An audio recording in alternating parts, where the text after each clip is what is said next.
Buongiorno a tutti da Pier Giovanni Salimbeni e benvenuti come sempre nel mio canale YouTube dedicato al mondo degli strumenti ottici e degli strumenti digitali per l'osservazione del cielo e della natura.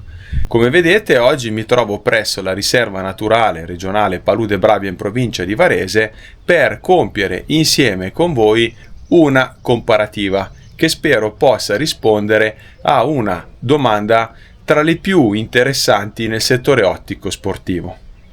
Ossia, vedremo insieme se nell'utilizzo diurno, in presenza come oggi di vento e presumibilmente di una temperatura superiore ai 24-25 gradi, un cannocchiale da osservazione da 85 mm è in grado di fornire le medesime prestazioni di un telescopio da osservazione da 95 mm.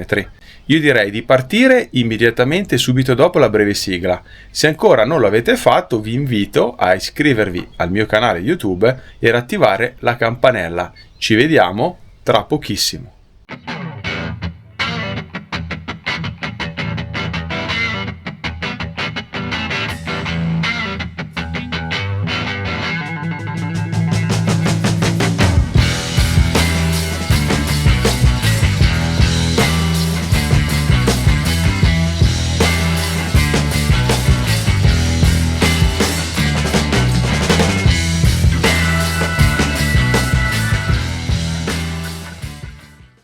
Prima di addentrarci nel vivo di questa comparativa è giusto fare una premessa riguardo gli strumenti che utilizzerò oggi. Senz'altro avrete riconosciuto il top di gamma attuale di casa Zeiss. Sto parlando dell'Arpia 95. A fianco il passato re di Zeiss, nel senso che sino a qualche anno fa, antecedentemente alla presentazione dello Zeiss Arpia, la serie Diascope alla fluorite regnava sovrana, quindi era uno dei migliori cannocchiali da osservazione presenti sul mercato. In realtà, se avrete voglia e tempo di visionare questo canale YouTube oppure di cercare su Binomania un mio ultimo articolo riguardo le prestazioni attuali del Diascope 85, potrete verificare che anche questo telescopio tutt'oggi è in grado di sostenere delle belle battaglie osservative anche nella tecnica del digiscoping con la maggior parte dei prodotti al top della gamma. Senz'altro la recensione sarebbe potuta essere più equa e precisa sfruttando sia un Arpia 95 che un Arpia 85. Tuttavia, avendo deciso di ideare questo video praticamente questa notte, in quanto settimana prossima qui purtroppo ci saranno delle condizioni meteo veramente pessime, ho deciso di sfruttare la strumentazione che possiedo e che utilizzo, anzi anche per me sarà motivo di verifica, in quanto avendo ricevuto in donazione il Diascope 85 qualche mese fa da Christoph per gli amici Pinac o Canip di binoculars.ch, non ho ancora avuto modo e tempo di metterli alla frusta entrambi, quindi direi che anche per me oggi sarà una prova molto interessante. Sempre riguardo le loro prestazioni ottiche, vi devo soltanto confermare che il Diascope è un cannocchiale classico, quindi un progetto, uno schema ottico decisamente attuale che però non raggiunge la modernità dell'Arpia.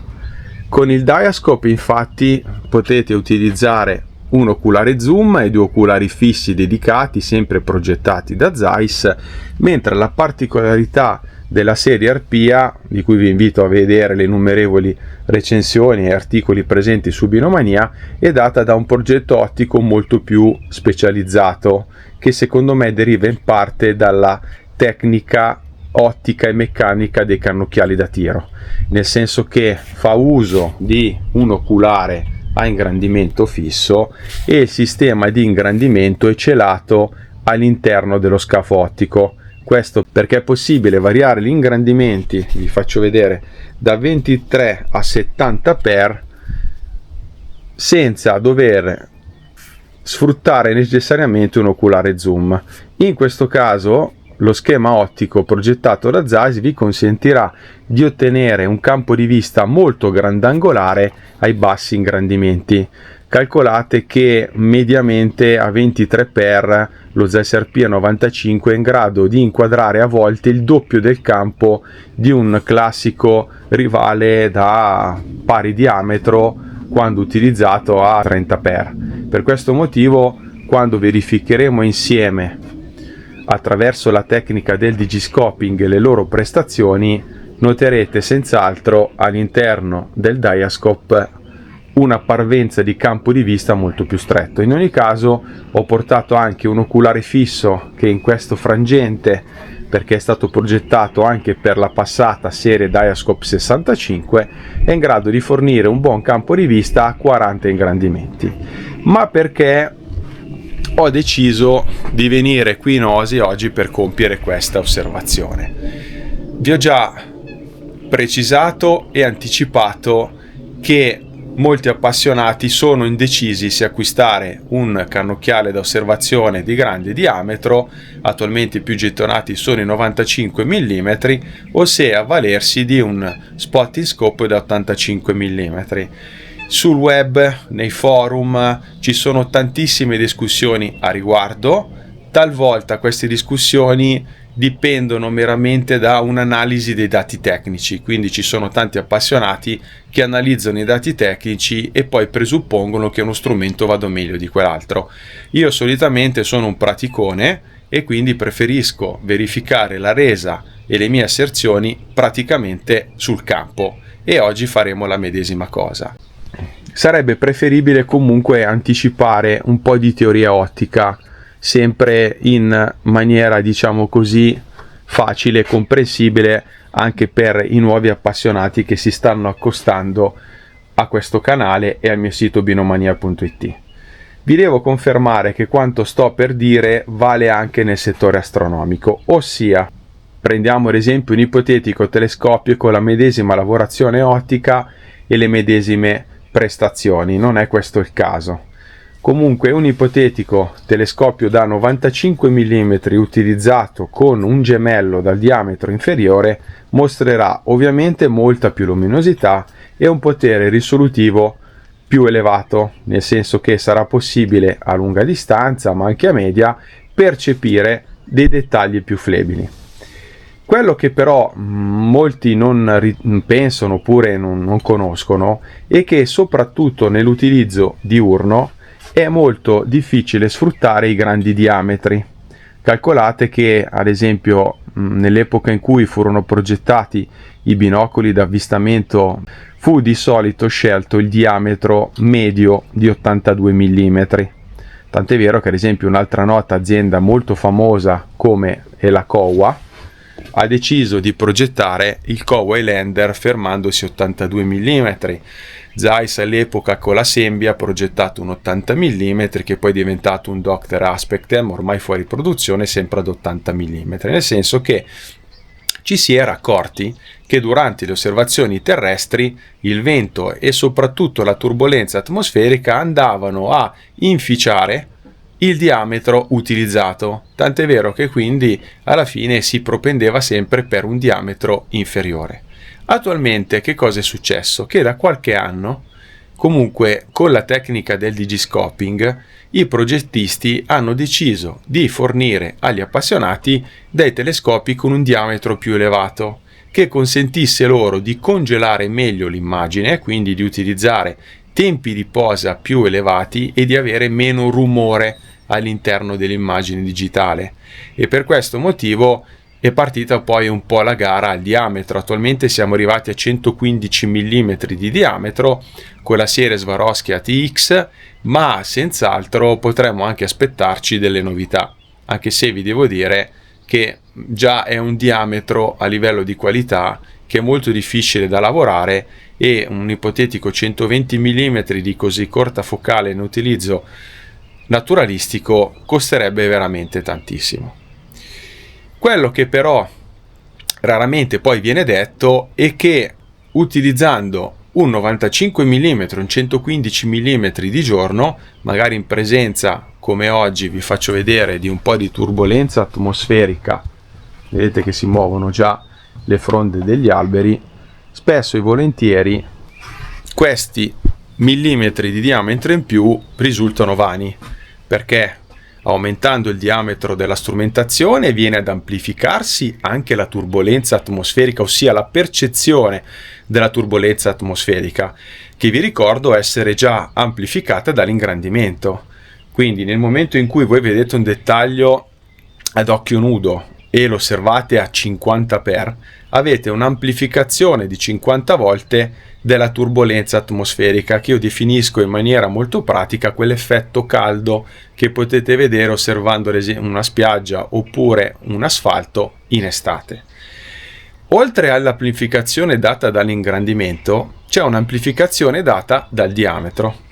Quindi che cosa faremo oggi? Utilizzeremo i due spotting scope.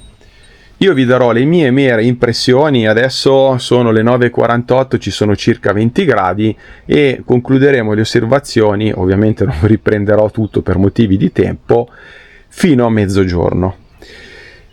Per mostrarvi quello che vedrò, con le premesse fatte poc'anzi riguardo il campo di vista inquadrato da entrambi, ho portato il classico iPhone XR, che utilizzo perché è molto semplice in quanto un solo obiettivo, con l'adattatore per smartphone Kowa e due adattatori, quello specifico per lo Zeiss Arpia e quell'altro universale fornito da Kowa, che funziona alla perfezione con l'oculare zoom della Zeiss. Quindi inquadreremo insieme alcuni dettagli e verificheremo insieme se effettivamente oggi, a quest'ora, nel mese di maggio, possono sussistere già delle differenze. Calcolate che se doveste compiere questa prova durante il mese di agosto, magari in una zona rocciosa, oppure se siete appassionati di fauna marina su una spiaggia assolata, sostanzialmente quanto potremmo vedere oggi sarà ben amplificato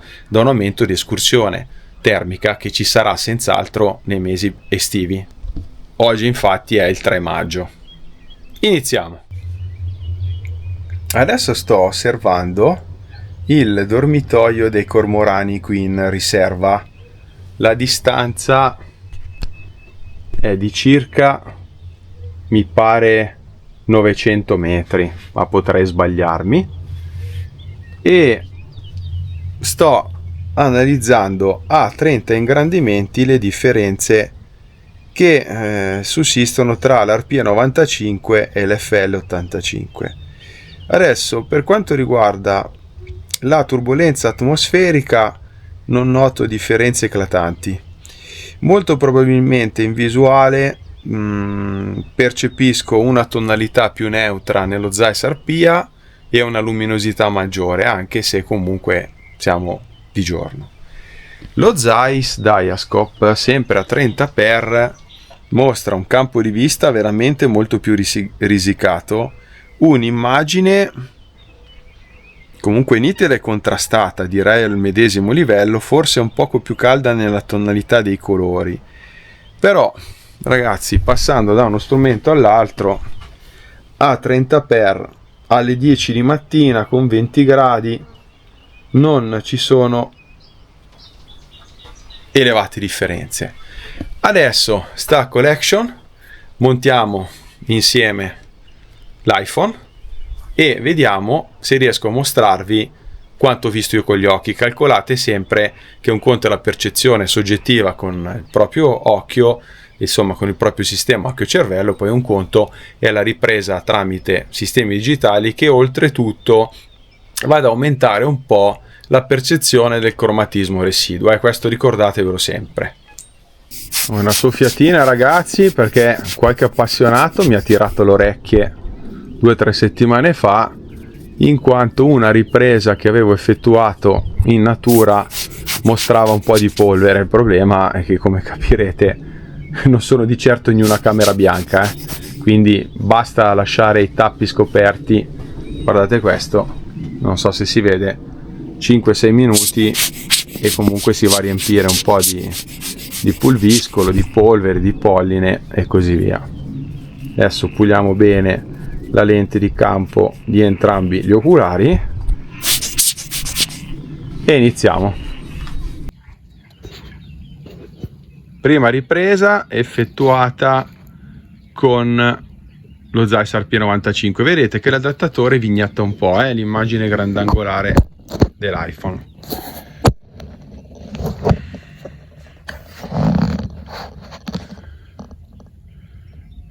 Questa è la zona dei cormorani.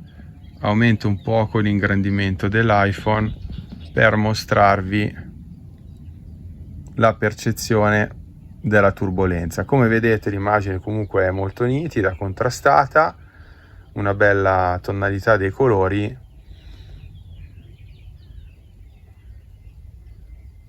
ma in ogni caso siamo a bassi ingrandimenti. Adesso monto l'altro adattatore e cerco di mostrarvi la stessa scena.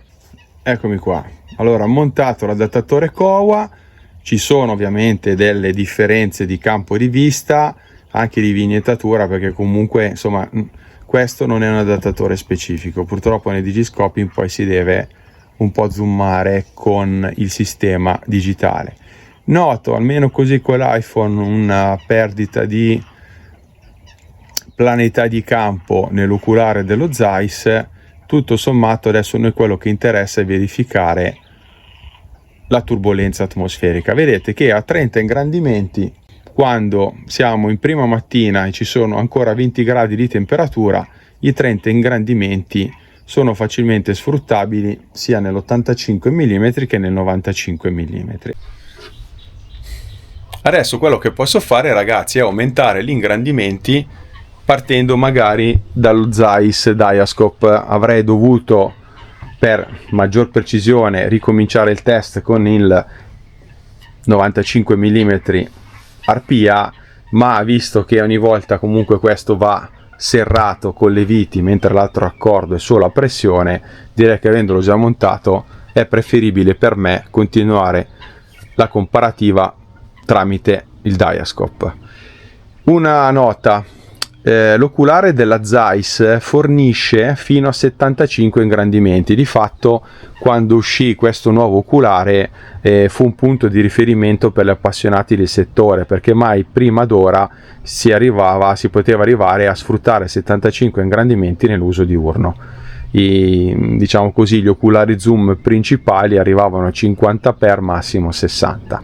Visto che lo Zeiss Arpia può raggiungere i 70x, direi di sfruttare questo oculare sino ai medesimi ingrandimenti, così facciamo una comparativa migliore.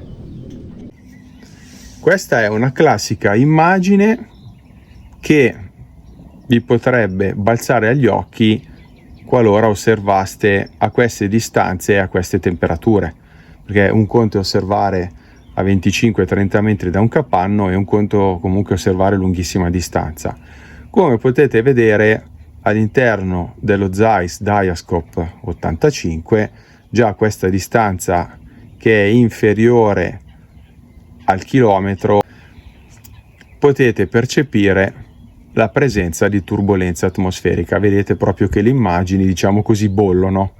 Gli astrofili noteranno quasi tutte le sere questa particolarità e dipende in pratica da un insieme di caratteristiche. Calcolate che ad esempio qui in Osi c'è uno specchio d'acqua che va a mitigare l'escursione e c'è anche la vegetazione che va a trasformare l'energia termica del sole. Se invece steste osservando ad esempio dal parcheggio dell'aeroporto di Malpensa gli aerei, la percezione della turbolenza sarebbe maggiore. Adesso, con questa immagine viva in mente, quantomeno ripresa dall'iPhone, proviamo a compiere la stessa osservazione con lo Zeiss Arpia 95. Adesso sto riprendendo con l'Arpia 95.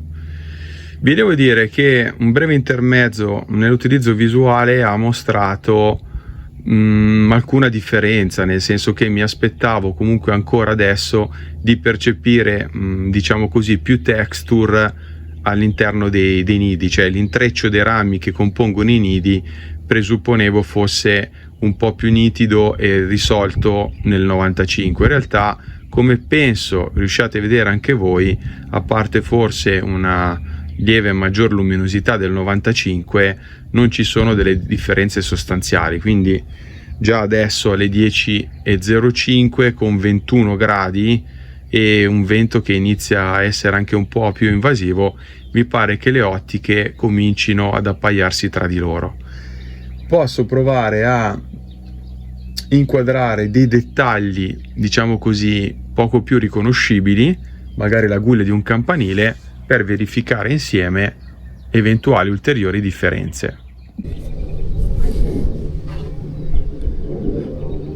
Sto osservando da una decina di minuti la guglia del campanile e la zona dove ci sono le campane. Sono sempre a 70 per.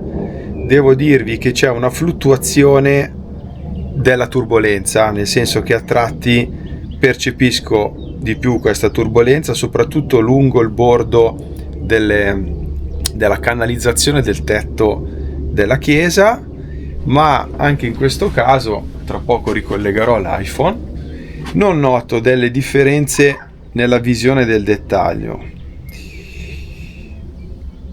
Certamente il Diascope 85 è meno luminoso, ribadisco, un'immagine più calda, non so come poi ve la rappresenterà il sensore dell'iPhone, perché poi presumo che intervenga anche un sistema di elaborazione interna dell'immagine, visto che io pubblico sempre i file MP4 che scarico dalla memoria del telefono senza porre delle modifiche. Però a livello di analisi dei dettagli, dalla texture dei mattoni al bordo della canale eccetera, non c'è una evidenza di superiorità del 95 mm, però ha un'immagine più nitida, più limpida e più trasparente, e a occhio nudo nel 95 arpia l'immagine è decisamente più neutra. La percezione della turbolenza mi pare, almeno visualmente, che sia inferiore nell'85 mm. Quindi adesso quello che sto per dire magari poi potrebbe essere inficiato dalla ripresa, perché un conto, vi ripeto, è la percezione della turbolenza col nostro sistema occhio-cervello, e un conto poi è la rappresentazione digitale ottenuta con lo smartphone. Comunque questi sono gli spotting, e non so se si vede, giù in fondo c'è la guglia del campanile. Proviamo quindi a collegare l'iPhone. Iniziamo dall'arpia.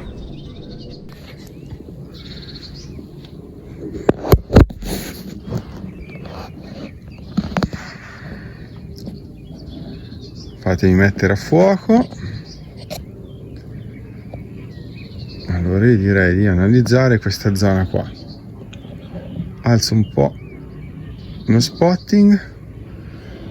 Allora io non parlerò tantissimo adesso, perché parlo sin troppo. Questa è l'immagine ripresa a 70 ingrandimenti con un 95 mm. Adesso sono già le 10:30 di mattina e ci sono 22 gradi. Vedete comunque che in questo momento c'è un abbassamento della turbolenza, perché poi varia, no?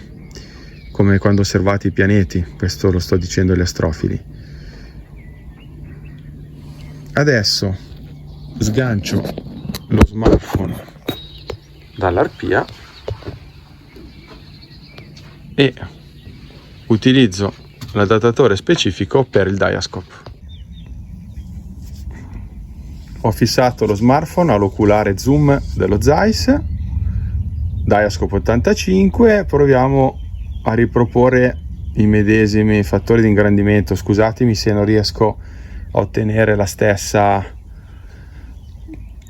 inquadratura e lo stesso dettaglio, perché gli ingrandimenti dovrebbero essere alquanto simili. Il problema è che sullo zoom non ho tacche di riferimento precise tra 70 e 75 per, e poi inoltre per togliere la vignettatura data dall'adattatore comunque universale di Kowa ho dovuto zoomare un po' con lo smartphone. Cosa pensate? Sarei curioso di ascoltare le vostre opinioni, magari durante un prossimo evento, oppure di leggerle anche qui sotto nei commenti. Per quello che si vede adesso, non noto, vi ripeto, una grandissima differenza, una differenza abissale come ci può essere il crepuscolo tra il 95 e l'85, e sta di fatto che già adesso secondo me si inizia a percepire il fatto che potreste usare tranquillamente un 85 mm se le vostre osservazioni sono prettamente diurne. Vedete che a volte aumenta il vento e quindi questo provoca, diciamo così, una inferiore definizione dei dettagli. Proprio adesso c'è una folata di vento, potete vederlo dalla cima dell'albero in basso a sinistra, e magari nel contempo potreste notare che la texture dei mattoni perde in parte di definizione.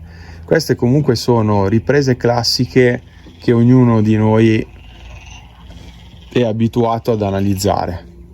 Un conto penso quindi sia citare le proprie impressioni basandosi soltanto su caratteristiche tecniche o dopo aver analizzato uno spotting in fiera o dentro un negozio, e un conto proprio portarle sul campo per vedere se effettivamente poi intervengono anche fattori esterni oltre le caratteristiche intrinseche ottiche e meccaniche di uno strumento. Sganciamo, così vi faccio vedere che stavo utilizzando il Diascope. Eccolo qua, anzi guardate, questa è la Action Cam 5 Pro della DJI che sto utilizzando per girare questo video insieme all'iPhone. Un'altra caratteristica che non viene mai citata all'interno delle tabelle tecniche con i dati dichiarati dalla casa madre riguarda le prestazioni degli oculari a ingrandimento fisso. Quindi quanto sto per dirvi adesso è una mera opinione, quindi molto soggettiva, anzi invito nuovamente le persone che abbiano qualcosa da scrivere oppure da dire in successivi incontri con il sottoscritto di confermare se quanto sto per dire corrisponde alla loro esperienza o invece se hanno notato delle differenze. Quello che io ho notato durante la mia attività osservativa, calcolate che ho iniziato a osservare il cielo circa alla fine degli anni 80, ho iniziato a dedicarmi all'analisi di strumentazione naturalistica con maggiore profitto all'inizio degli anni 2000, quindi attualmente sono circa 25 anni che osservo anche con i telescopi da osservazione. Quello che ho verificato talvolta è che utilizzando meno elementi ottici all'interno di uno strumento, durante le giornate con più turbolenza, ai medesimi ingrandimenti, l'oculare fisso, magari più semplice, con più coma, distorsione angolare, curvature e bordi, fornisce sempre un'immagine però un po' più nitida e talvolta meno affetta dall'aberrazione, meno affetta dalla turbolenza. Presumo quindi che la presenza nel treno ottico di meno elementi ottici comporti durante la rifrazione, quindi il passaggio dello spettro della luce dentro l'obiettivo per poi arrivare agli oculari, una minore dispersione, in quanto in ogni passaggio aria-vetro, oltre a perdersi una percentuale di luce che poi dipende anche dalla bontà dell'ottica e dalla qualità del trattamento antiriflesso, molto probabilmente vedendo un'immagine più contrastata si ha la percezione di avere anche meno turbolenza atmosferica, in quanto il cervello collega la turbolenza atmosferica alla perdita di qualità ottica. Comunque, bando alle ciance, senza star qui a compiere troppe elucubrazioni, direi che la cosa migliore potrebbe essere quella di utilizzare un oculare fisso e specificatamente progettato per lo Zeiss Diascope, che in questo caso, avendo un diametro di 85 mm, mi va a fornire 40x, e vicendevolmente andremo a girare la ghiera presente sul Zeiss Arpia 95 che mi consentirà di raggiungere i medesimi ingrandimenti.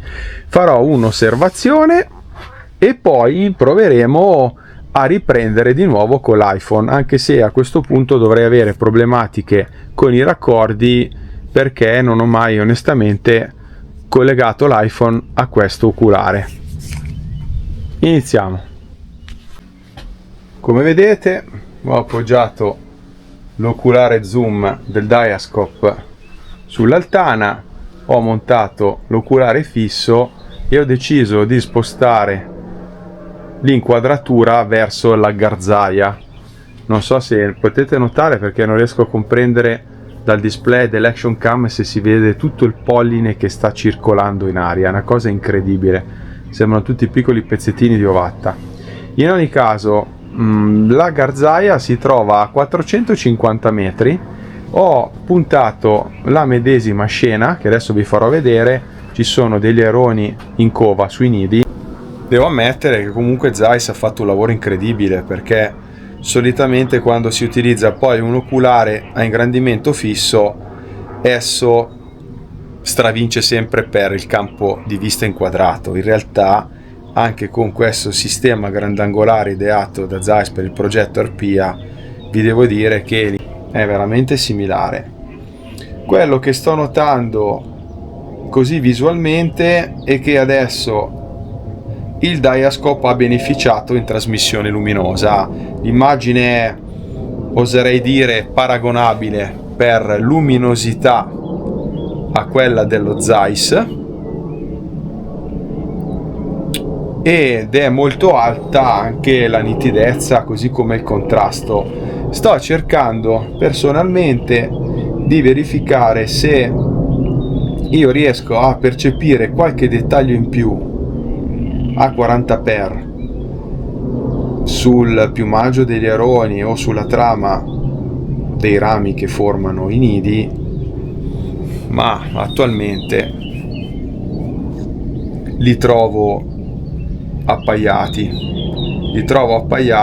perché appunto c'è la turbolenza atmosferica diurna che va un po' a pareggiare il gap prestazionale di luminosità che potete avere ad esempio nell'osservazione astronomica, oppure quando osservate con entrambi gli strumenti al crepuscolo. C'è da dire, ragazzi, che per i possessori di telescopi da osservazione che consentono l'utilizzo sia di oculari fissi che di oculari zoom, che l'acquisto di un eventuale oculare fisso, qualora possedeste soltanto uno zoom, si potrebbe dimostrare una scelta azzeccata per vari motivi. In primis perché andrete a beneficiare di nitidezza e contrasto, anche se qua stiamo parlando comunque di due progetti ottici elevatissimi. Ci sono decine di astrofili, soprattutto sui forum americani, che paventano grandi prestazioni del Carl Zeiss 20-75x anche nell'uso astronomico, quindi questi sono oculari di pregio molto contrastati. Però mediamente un oculare fisso vi fornirà più luminosità, più nitidezza e più contrasto, e senza dubbio maggior grandangolarità, quindi questa è una scelta che dovreste fare senz'altro. Proviamo a inquadrare più o meno la stessa scena, faccio giudicare a voi e collego l'iPhone ai due spotting. Calcolate che in questo caso il sistema di adattatore, scusate, provo a farvelo vedere, il sistema di adattatore per lo Zeiss Arpia va a incastrarsi alla perfezione, mentre questo lo dovrò meramente appoggiare, quindi vedete che c'è un po' di spostamento sull'asse ottico. Tenetene conto in fase di ripresa. Iniziamo a sfruttare il sistema di digiscoping nell'Arpia e poi immediatamente vedremo cosa si percepisce nell'85 mm Zeiss Diascope.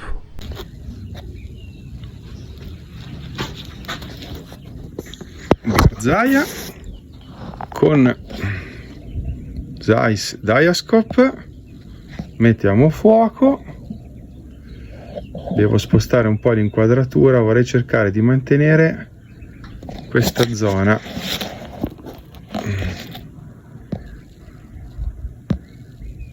Eccola qua.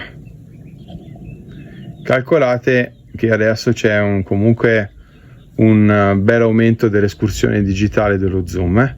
Questa è l'immagine che potete percepire adesso sono le 10:45, ci sono 23 gradi e la turbolenza inizia comunque a dare un po' più di fastidio. Tenete in mente questa immagine e adesso provo a spostarmi sull'85.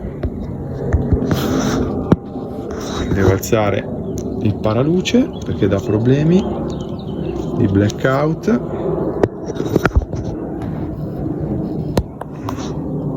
Come vi dicevo, la ripresa qua è un po' più ostica. Ok ragazzi,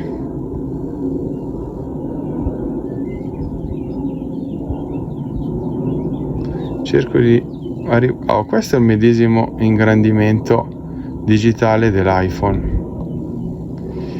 Molto probabilmente a livello di chiaroscuri noto che l'iPhone non è in grado di, diciamo così, tirare su la gamma dinamica, invece con la vista non noto differenze evidenti nei chiaroscuri. Ci sarebbe da fare magari una prova in controluce sui rapaci, ma poi sarebbe problematico riprenderla. Comunque, come vedete, anche l'oculare fisso da 85 mm per il Diascope fornisce delle immagini veramente molto nitide. E la visione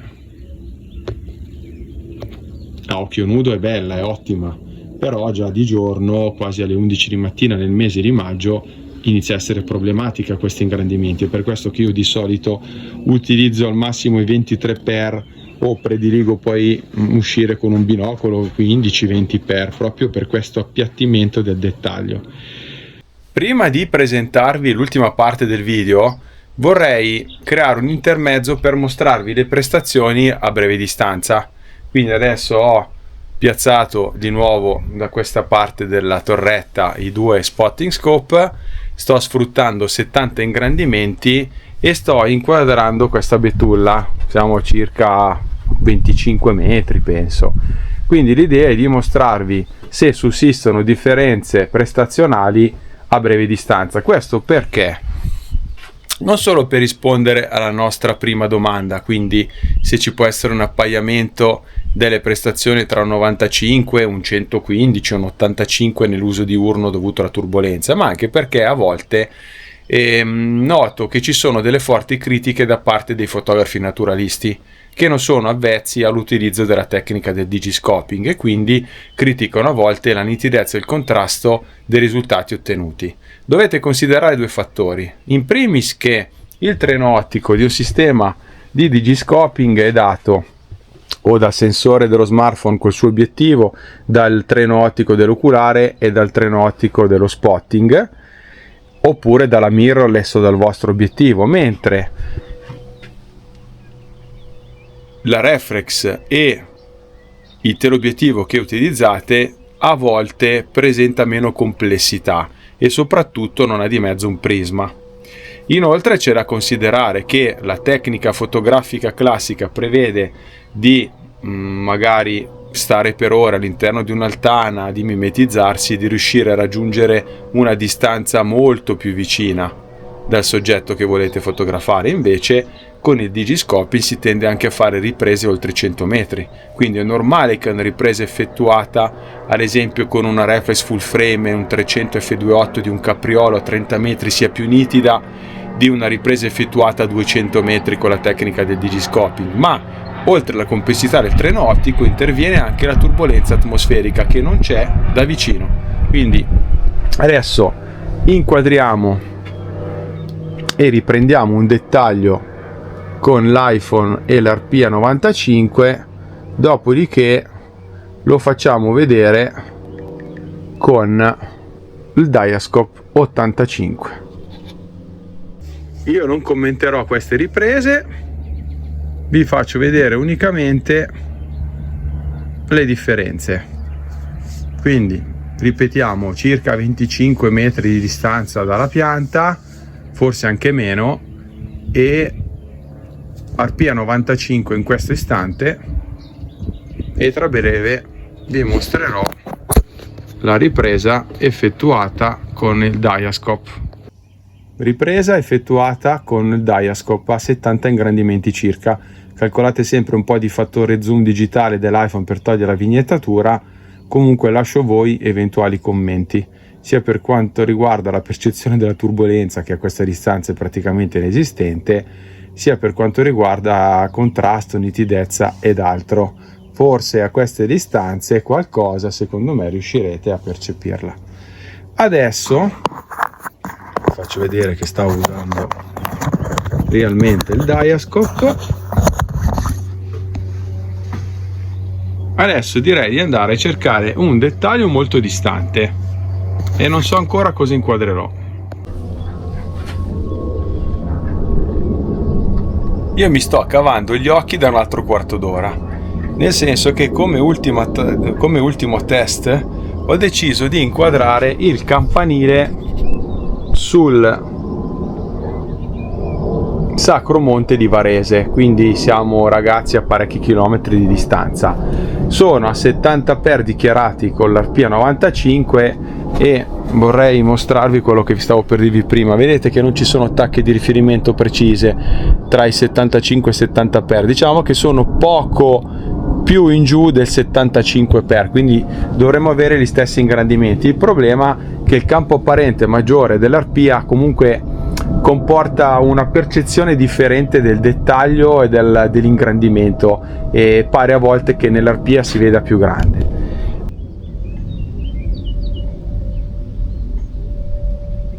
Ho notato che adesso sono le 11:15 e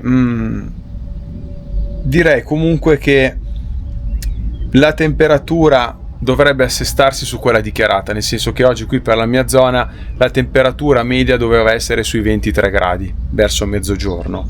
Abbiamo già raggiunto, almeno qui in Oasi, anche se sono all'ombra, i 22 gradi, quindi tendenzialmente secondo me potrebbe già essere un metro di paragone ideale. Sto continuando a passare da uno spotting scope all'altro e vi devo dire che almeno per questa giornata di oggi, con un po' di vento e con questa temperatura, non ci sono differenze eclatanti. Mi aspettavo onestamente che lo Zeiss Arpia mostrasse più turbolenza atmosferica al suo interno dovuta all'ampio diametro. In realtà quello che noto è un mero appaiamento delle prestazioni per quanto riguarda la percezione dell'orario, quindi della lancetta e dei numeri sul campanile. Cosa succede? Che a volte, quando c'è qualche folata di vento in più oppure c'è un repentino aumento di turbolenza, nel Zeiss Arpia noto con più difficoltà non la lancetta ma l'orario, quindi la scritta primo, secondo, terzo, eccetera. Tant'è vero che a tratti con lo Zeiss Diascope l'orario mi sembra più percepibile, l'immagine è un poco più buia, si nota anche quasi alle 11:30 di mattina, però vi devo dire che la differenza è veramente minima, cioè non c'è quello stacco netto evidente come ad esempio si può percepire osservando dei bersagli al poligono ad agosto a 200, anche già 200-300 metri di distanza. Mi è capitato più volte di verificare come si vedessero meglio i dettagli in un 77 mm e non in un 95. Peccato non aver qui un 115, però attualmente con certezza vi posso dire che c'è un appaiamento delle prestazioni, quindi a quest'ora non ci sono molti in più se dovessi dare una classifica punti tra un 95 e un 85 mm, con alcune percentuali a favore per lo spotting scope di inferiore diametro. Quando c'è un aumento della turbolenza va a scomparire di più il dettaglio nel telescopio da osservazione dal diametro superiore. Ovviamente, come comunque avevo già avuto modo di ribadire prima, una prova migliore sarebbe stata effettuata con due telescopi della medesima gamma, quindi ad esempio Zeiss Arpia 95 contro lo Zeiss Arpia 85 scusate, uno Swarovski ATX 95 115 contro un 85 e così via, quindi vi dovete accontentare di questa impressione. Tuttavia va a rappresentare, secondo me, un po' in pratica quello che accade anche con le uscite tra amici, perché magari una persona possiede il TSN 880 della Kowa, un'altra un 65, quell'altro arriva col gigantesco 115, e quindi alla fine ognuno ha già nella mente delle prestazioni che pensa di poter ottenere, che poi a volte sono completamente distorte dall'esperienza pratica sul campo. Adesso provo a mostrarvi con l'iPhone quanto sto inquadrando con i due spotting. Vi ho detto che avrei voluto compiere l'osservazione a mezzogiorno, ma non so se state vedendo, siamo completamente immerso dal polline e non vorrei che si riempisse troppo l'attrezzatura, quindi direi, visto che comunque il cielo si sta in parte coprendo, non mi aspetto un'escursione termica superiore, che potremmo anche concludere questo test adesso alle 11:20 circa. Ripresa effettuata con Zeiss Diascope 85, poi ci sarà modo anche per me successivamente di analizzare, magari ricommentare queste immagini dopo averle visionate al computer. Proviamo magari un attimo a zoomare con lo zoom digitale dell'iPhone per verificare la lancetta del campanile. Mettiamolo bene al centro se riesco. Calcolate, ragazzi, che insomma qua stiamo utilizzando dei top di gamma, un'immagine così quasi a mezzogiorno a maggio con un spotting scope acromatico sarebbe stato un exploit di aberrazione cromatica lungo tutto il campanile. Allora, io, diciamo così, in visuale vedo bene, abbastanza bene, i numeri romani del campanile, dell'orologio. Adesso vi lascio ancora analizzare l'immagine, fregandocene della vignettatura. Porto lo zoom ottico a 0, di modo che questa è la visione originale che potete vedere, senza che ci sia un degrado da parte della digitalizzazione dell'immagine dell'iPhone.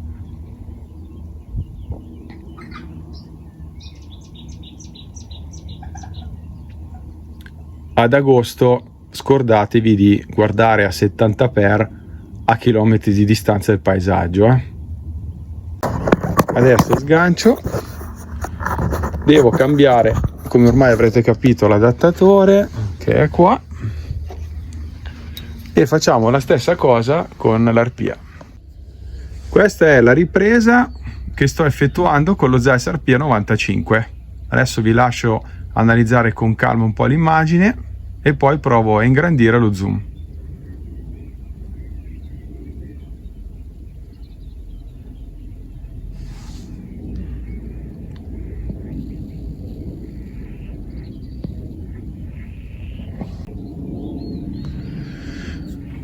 Quando vi dicevo che non ero sicuro dell'ingrandimento fornito dall'oculare Zeiss, che dovrebbe essere un 75x, adesso l'ho usato a 70, penso che lo possiate notare. Adesso siamo alla massima escursione dell'iPhone, mi sembra che comunque o lo Zeiss Arpia ingrandisca di più o in realtà lo Zeiss Diascope non fornisca 75x effettivi. Ci sarebbe da verificare con calma. Adesso è una situazione con una discreta tranquillità per essere le 11:24 e potete vedere comunque la turbolenza atmosferica anche con il 95 mm. Molto probabilmente l'immagine anche con l'iPhone risulterà più luminosa, perché è quello che si evidenzia anche a occhio nudo. A occhio nudo noterete un'immagine più luminosa, un campo più corretto al bordo e una neutralità maggiore nei bianchi. In ogni caso vedete che non ci sono delle differenze abissali, così come non ci dovrebbero essere delle differenze abissali sfruttando un potentissimo 115 mm di diametro. Dato che lo Zeiss Diascope e il suo oculare dedicato raggiungono i 75x, ho voluto quindi fare un'ultima controprova sfruttando l'ingrandimento massimo fornito dall'escursione dello zoom. Quindi questa che state vedendo adesso è un'immagine a chilometri di distanza del campanile presso il Campio dei Fiori in provincia di Varese. Quindi sono curioso comunque di leggere i vostri commenti qui sotto. Adesso tolgo lo zoom digitale dell'iPhone e vi faccio vedere proprio tramite l'inquadratura dell'iPhone la distanza che sussiste tra la torretta d'avvistamento qui in Osi e il Campo dei Fiori, scusate, il Sacro Monte. Questo è il massiccio del Campo dei Fiori e qua c'è il campo e c'è il Sacro Monte. Guardate il polline, ragazzi, e sto continuando a toglierlo, Adesso devo ridare una soffiata agli obiettivi e poi darò una pulita bene agli scafi, perché comunque si va a insinuare in posti dove sarebbe preferibile sfruttare sempre questi strumenti impermeabilizzati, non magari un telescopio astronomico. Direi che è giunto il momento di arrivare a una conclusione che comunque è abbastanza parziale, secondo me. Parziale per vari motivi. Prima di tutto perché non siamo in agosto e quindi senz'altro avremo percepito più differenze con temperature più elevate. Un conto è osservare oggi con il cielo che ormai si sta coprendo da un'altana, con la vegetazione che va a mitigare la forte escursione termica del mezzogiorno e poi soprattutto con temperature, chiamiamoli agevoli, ok, per utilizzare uno spot and scope. Senz'altro un'immagine così del campanile ad agosto a mezzogiorno a 70 per non l'avreste mai potuta percepire, e chi sfrutta questi strumenti sa benissimo a che cosa mi sto riferendo. Che cosa però si può notare anche oggi, quindi il 2 di maggio, il 3 di maggio? Si può verificare che quantomeno nell'uso diurno, tralasciando la questione maggior luminosità e tralasciando una questione di differenze di campo inquadrato e di tonalità di colori, in quanto sono due strumenti completamente diversi, a parità di qualità ottica e di oculari, senz'altro in prima mattinata, a metà mattinata e sul mezzogiorno il 95 mm non avrà un netto vantaggio rispetto a un classico 85 mm, e la stessa cosa potrebbe capitarvi acquistando ad esempio un 115 mm se comparato durante il mese d'agosto con un più piccolo ma leggero 85 mm. Quindi che cosa voglio dirvi? Di non acquistare un 95, di non acquistare un 115? No, assolutamente no. La questione è semplicissima. Ognuno acquista uno strumento in base alle proprie esigenze. Se avete velleità di fotografia, quindi volete collegare o l'iPhone oppure la mirrorless al cannocchiale da osservazione, il mio consiglio spassionato è di acquistare il diametro maggiore che potete permettervi, quindi acquistate il vostro 95 mm, il vostro 115 con maggiore serenità.